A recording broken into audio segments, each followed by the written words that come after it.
ব্যাপার? কি হয়েছে তোমার? আজকাল তোমার কোনো খোঁজ খবর নাই, সব সময় চোখে মুখে কেমন দুশ্চিন্তা দেখি। কি হয়েছে বলো তো আমাকে। আর বলো না, ভালো লাগে না। কেন? বড় ভাইয়ের সাথে সম্পদে ভাগাভাগি করতে আমি হাঁপিয়ে গেছি লিজা। আর ভালো লাগতেছে না। ছোট থাকতে ভাই আমার সব ছিল, কিন্তু এখন তাকে আমার শত্রু মনে হয়। কি যে বলো না এসব। রফিক ভাই তোমার বড় ভাই, তাছাড়া তিনি অনেক ভালো মানুষ। হয়তো কিছু বিষয় নিয়ে সমস্যার মধ্যে আছে তিনি, এই জন্য এমন করছে। তুমি মন ভারী করে রেখো না। আমি জানি একদিন সব ঠিক হয়ে যাবে। বিশ্বাস রাখো নিজের প্রতি। তুমি না থাকলে কে বুঝতো আমার মন?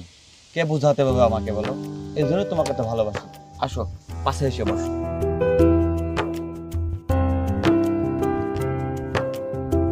ভাই ভাই মিলেমিশে থাকতে হয়, ঝগড়া ঝামেলা তো আসবে, সেসব এড়িয়ে যেতে হয়। আর আমি তোমার বাড়ি বউ হয়ে গেলে দেখবে এক তুড়িতেই সব সমাধান করে দেবো। তাই বুঝি সব সমাধান করে দিলে? তাহলে তো ভালোই। শীঘ্রই আমি তোমাকে আমার বাড়িতে বকুল করবো।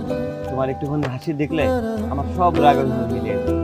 তুমি রাগ করো, কষ্ট পাও, কাঁদো, তারপর তুমি আমার কাছে ফিরে এসো। এটা আমার সবচেয়ে বড় পাওনা।